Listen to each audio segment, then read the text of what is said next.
Go. Hello teacher, my name is Hoàng Minh Vũ. I'm from Kiến Thức English Center. Today I will talk about you Nam Healthy Life.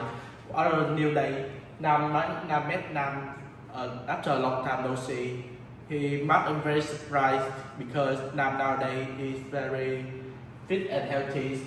Nam said he started working out again.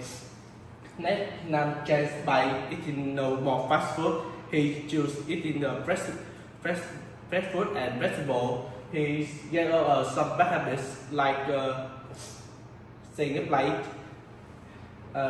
He determined to change himself when he visit grandfather. His grandfather is have a good healthy habit.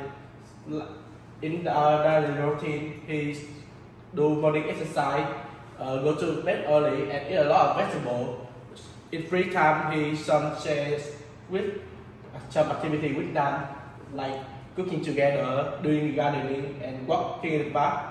After the lesson, I think we should have a regular exercise every day and eat a balanced diet. These are keys to a long time, a longer life and healthy life. Thanks for listening.